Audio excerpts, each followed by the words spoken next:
ഇതാ ചാവി. എന്നാ ഞങ്ങൾ ഇറങ്ങട്ടെ. ഓ ആയിക്കോട്ടെ. ഈ നാട്ടിലേക്ക് വരുമ്പോ മനസ്സ് നിറയെ സന്തോഷായിരുന്നു. ഇപ്പൊ ഇവിടുന്ന് പോകുമ്പോ എന്റെ നെഞ്ചു നീറ. എന്റെ മോൾക്ക് വന്ന മഹാഭാഗ്യം ഞാനായിട്ട് തട്ടിത്തെറിപ്പിച്ചല്ലോ എന്നോർക്കുമ്പോ ഇന്നിപ്പോ മഹാറാണിയെ പോലെ കഴിയേണ്ട നീ 100 വട്ടം ശപിച്ചിട്ടുണ്ടാവില്ലേ ഈ അമ്മേ?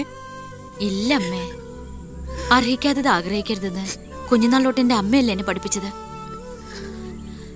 അമ്മ കേറ്.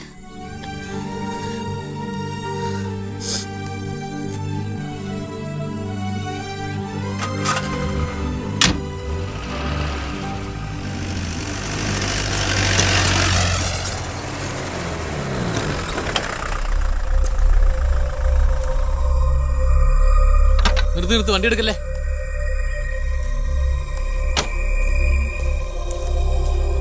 എന്താ പെട്ടെന്ന് ഇങ്ങനെ ഒരു തീരുമാനം? സ്കൂളിൽ ടെമ്പററി പോസ്റ്റ് ആയിരുന്നല്ലോ, അത് കഴിഞ്ഞു. ഇനിയിപ്പോ ആരാ ഉള്ള ഇവിടെ? ഞങ്ങൾ പോവാൻ നാട്ടിലേക്ക്. ഞാൻ ആ പഴയ പോസ്റ്റ് പെർമനന്റ് ആക്കി തന്നാലോ? വേണ്ട, എനിക്ക് പേടിയാ ഇവിടെ ജീവിക്കാൻ. അവിടെ ചെന്ന് 10 കുട്ടികൾക്ക് ട്യൂഷൻ എടുത്തിട്ടാണെങ്കിലും ഞങ്ങൾ ജീവിച്ചോളാം. ഞാൻ അതല്ല ഉദ്ദേശിച്ചേ. അന്ന് ദേവികമ്മ ചോദിച്ച ചോദ്യങ്ങൾക്കൊന്നും എനിക്ക് മറുപടി പറയാൻ കഴിഞ്ഞില്ല. കാരണം പറയത്തക്ക പണിയൊന്നും ഉണ്ടായിരുന്നില്ലല്ലോ. ഇപ്പം എനിക്ക് ചെറിയൊരു ജോലിയുണ്ട്, ഇവിടുത്തെ ഹോം മിനിസ്റ്ററാ. സ്ഥിരം ജോലിയൊന്നല്ലെങ്കിലും 2 വർഷം തികച്ച MLA പെൻഷൻ കിട്ടും. പിന്നെ ഒരു ജോലി തനിക്കും കൂടി ഉണ്ടെങ്കിൽ ഒരു കുടുംബം സുഖമായിട്ട് കഴിഞ്ഞു പോക്കോളും. എന്തൊന്നും മിണ്ടാതെ രണ്ടുപേരും. മന്ത്രിയായെന്ന് കരുതി എന്റെ ഇഷ്ടങ്ങൾക്ക് മാറ്റമൊന്നും സംഭവിച്ചിട്ടില്ല കേട്ടോ. അമ്മേ, ഒരിക്കൽ കൂടി ഞാൻ ചോദിക്കുക, എനിക്ക് കല്യാണം കഴിച്ച് തന്നൂടെ ഇവിടെ?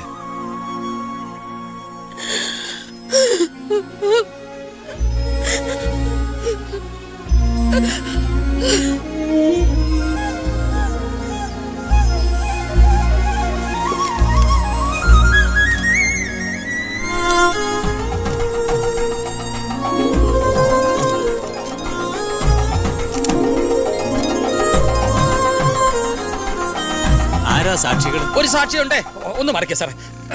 ജോസഫ് വർക്കി, കുണ്ടാലി തെക്കേതിൽ, ചിറ്റാരിക്കര. ഈ ധന്യ മുഹൂർത്തത്തിന് സാക്ഷിയാകാൻ ഒരവസരം എനിക്ക് തരണം. ദാ ഇവിടെ. അങ്ങോട്ട് മാറി നിൽക്കണോ? മാറിയിക്കാൻ പറഞ്ഞപ്പോ ഓക്കെ. തട്ടിപ്പും വെട്ടിപ്പും ഒക്കെ നിർത്തി ഇനിയുള്ള കാലം ഒരു നല്ല മനുഷ്യനായിട്ട് ജീവിക്കണമെന്നാണ് എൻ്റെ ആഗ്രഹം. നല്ലതാ. മന്ത്രിയോടൊപ്പം നടന്നില്ലെങ്കിൽ വീട്ടിലും നാട്ടിലും ഒരു പട്ടിയുടെ വില പോലും എനിക്ക് കിട്ടില്ല. എന്നെ കൈവെടിയരുത്. ഞാനൊന്ന് ആലോചിക്കട്ടെ. എന്താ ഈ പത്രക്കാരും പോലീസുകാരും കാണിക്കുന്നത്? മന്ത്രി വൈഫ് ഒന്ന് പുറത്തേക്ക് ഇറങ്ങിക്കോട്ടെ. ഇന്നത്തെ കൊരകന്റെ പൂമാല കിട്ടിയ പോലെ തിരക്ക് ഉണ്ടാക്കണ എന്താന്നാ ഞാൻ ഉദ്ദേശിച്ചേ.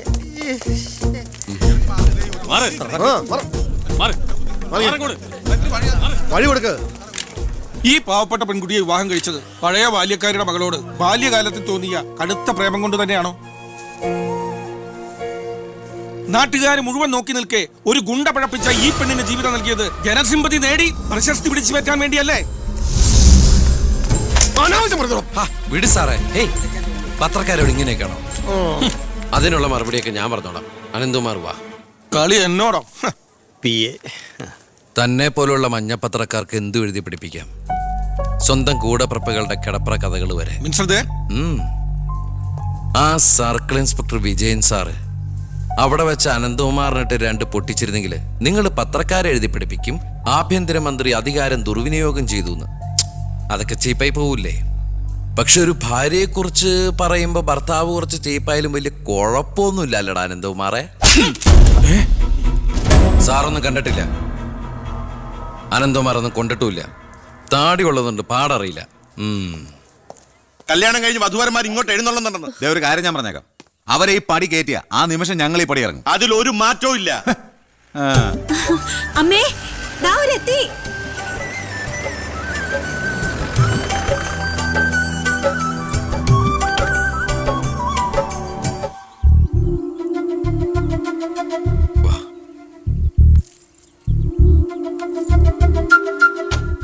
IAS IPS കയറി വന്ന ഈ വീട്ടിലേക്ക് ഇവിടുത്തെ വാലിക്കാരിയുടെ മോളെ കെട്ടിക്കൊണ്ട് കയറി വരാൻ നാണമില്ലടാ നിനക്ക്? ഈ കെട്ടിലമ്മേ മന്ത്രിമന്ദിരത്തിലേക്ക് കെട്ടി എഴുന്നള്ളിക്കാൻ വരുന്നില്ലേ? അതെ, അത് തന്നെയാണ് ഉദ്ദേശം. ആഭ്യന്തരമന്ത്രിയുടെ ഭാര്യ മന്ത്രിമന്ദിരത്തിൽ തന്നെയാ താമസിക്കേണ്ടത്. അല്ലാതെ അച്ചുവീട്ടിൽ അട്ടിപ്പേറ് കിടക്കുന്ന ഭർത്താക്കന്മാരുള്ള സ്ഥലത്ത് ഞങ്ങൾ താമസിക്കുമെന്ന് കരുതിയോ? ഇപ്പൊ ഞങ്ങളിവിടെ വന്നത് എന്നെ സ്നേഹിക്കുന്ന എന്റെ അമ്മയുടെ അനുഗ്രഹം വാങ്ങിക്കാനാ. വാ മോളെ, വലതുകാല് വെച്ച് ഐശ്വര്യമായിട്ട് കയറി വാ. ആ പടി ഔട്ടി പോരുത്.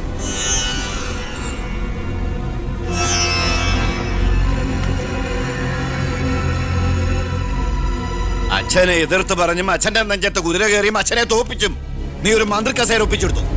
ആ പക മനസ്സിൽ കിടന്ന് നീറുമ്പോഴാ എനിക്ക് കണ്ണെടുത്താ കണ്ടുകൂടാത്ത ഒരുത്തിയുടെ കൈയും പിടിച്ച് നീ കുടുംബത്തിലേക്ക് കയറി വന്നിരിക്കുന്നത്. നീ മന്ത്രിയാണ്, എനിക്ക് പുല്ലാടാ.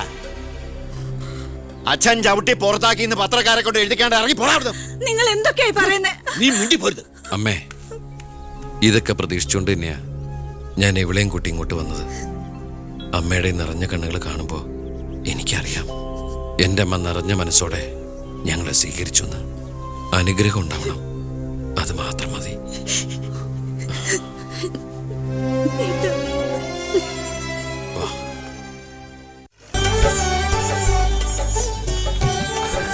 ഈ വീട്ടിലെ അച്ഛനും അമ്മയും പി എയും എല്ലാം ഞാനാ. ഐശ്വര്യമായിട്ട് വലത് കാലം ഉച്ചകത്ത് കയറിക്കേ. മാറി നിൽക്കണോ? എന്റെ ഈശോയെ നന്മ വരുത്തണമേ. ഇനിയെങ്കിലും അവരെ അവരുടെ മാത്രം ലോകത്തിലേക്ക് വിട്ടുകൂടെ? മന്ത്രിക്കുമില്ലേ ഫസ്റ്റ് നൈറ്റ് റൊമാൻസും ഒക്കെ? പ്ലീസ് എല്ലാവരും ഒന്ന് പുറത്തേക്ക് ഇറങ്ങി. പ്ലീസ് പ്ലീസ് പറയുന്ന പ്ലീസ്.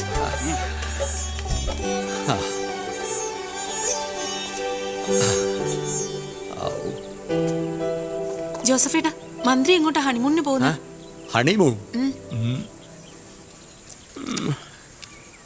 എടോ, ജയിലുകളൊക്കെ താൻ പിടിച്ച ഗുണ്ടകളെ കൊണ്ട് ഫുള്ളാ. 3 സെൻട്രൽ ജയിലുകളിലും ഹൗസ്ഫുൾ ബോർഡ് എഴുതി തൂക്കിയിട്ടിരിക്കുക. ആ ഗുണ്ടകൾക്കൊക്കെ ഉണ്ട കൊടുക്കാൻ തന്റെ അച്ഛൻ കട്ടുണ്ടാക്കിയ കാശ് കൊണ്ടുവരോ? പോലീസ് ഇപ്പൊ അങ്ങോട്ട് ഓടുന്നു ഇങ്ങോട്ട് ഓടുന്നു. ഈ മൂത്രം ഒഴിച്ചിട്ടല്ല ജീപ്പ് ഓടുന്നത്, പെട്രോൾ ഒഴിച്ചിട്ടാ. കേരളം ഭരിക്കുന്ന CM ഇങ്ങനെ ഒരു കോമാളിയാവരുത്. അതേടാ, ഞാൻ കോമാളിയാ, സർക്കസിലെ കോമാളി. നീയല്ലേ ഇപ്പൊ എന്റെ റിംഗ് മാസ്റ്റർ. നീ ഇങ്ങോട്ട് ചാടാൻ പറഞ്ഞാ ഇങ്ങോട്ട് ചാടും, അങ്ങോട്ട് ചാടാൻ പറഞ്ഞാ അങ്ങോട്ട് ചാടും. ഒരു ദിവസം എല്ലാം കൂടി എന്റെ കയ്യിൽ നിന്ന് പോട്ടോ. നിന്റെ ഭരണപരിഷ്കാരങ്ങൾ ഇവിടെ നടപ്പാക്കണമെങ്കിലേ ഫണ്ട് വേണം, ഫണ്ട്. നിനക്കറിയോ, ഖജനാവിൽ ഇന്നാള് ഞാൻ കൈയിട്ട് നോക്കിയപ്പോഴേ കാലിയാ കാലി. MLA മാർക്കും മന്ത്രിമാർക്കും അടുത്ത മാസം ശമ്പളം കൊടുക്കണമെങ്കിലേ ADB-ന്നോ വേൾഡ് ബാങ്കിന്നോ ലോൺ എടുക്കണം. അതറിയോ? ഇതാണോ പ്രശ്നം? ഖജനാവ് നിറയ്ക്കാൻ വേണ്ടി ഒരു ബാങ്കിൽ നിന്ന് ലോൺ എടുക്കണ്ട. നമ്മുടെ ഈ സംസ്ഥാനത്ത് തന്നെ ഒന്ന് ശ്രമിച്ചാൽ മതി. എന്നാ നീ പോയി ശ്രമിക്കേ. സാറിന്റെ ഈ പെർമിഷൻ മാത്രം മതി സാർ. Thank you sir. ദേ പോണു എന്ത് മാരണാവോ ഉണ്ടാക്കി കൊണ്ടുവരാൻ പോണേ. ഈ കസേര പോകുന്നതോ തോന്നണേ.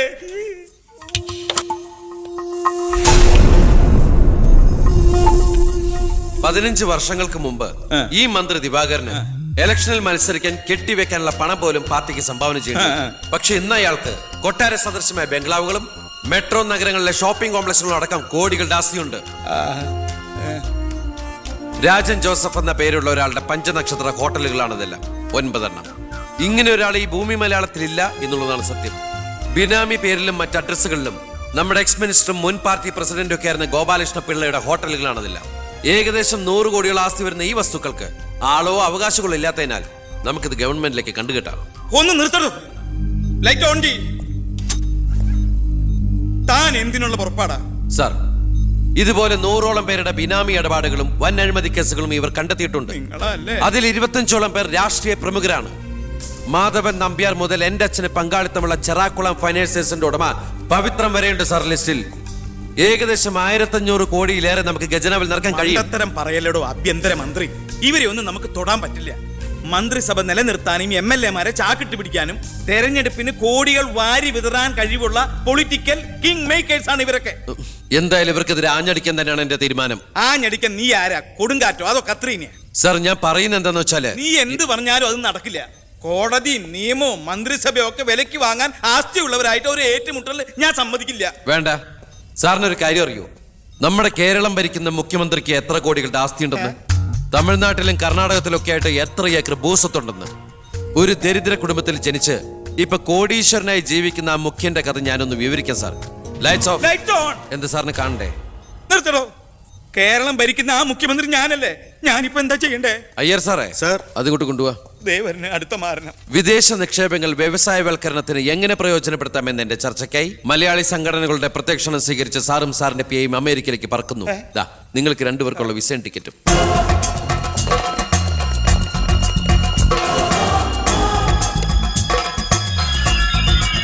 ദിവാകരൻ സാറിന് കൂടുതലായിട്ട് എന്തെങ്കിലും പറയാനുണ്ടോ? എല്ലാം നോട്ട് ചെയ്തോളൂ.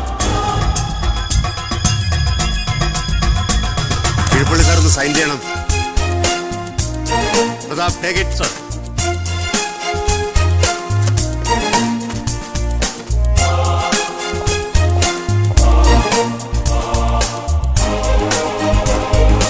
ഒരാളും പുറത്തു പോകരുത്.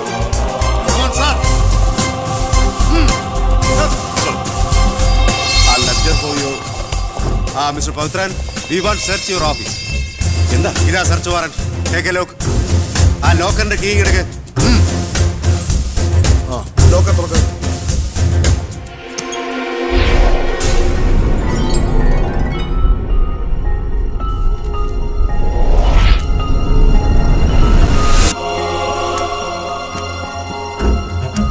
എന്തായി?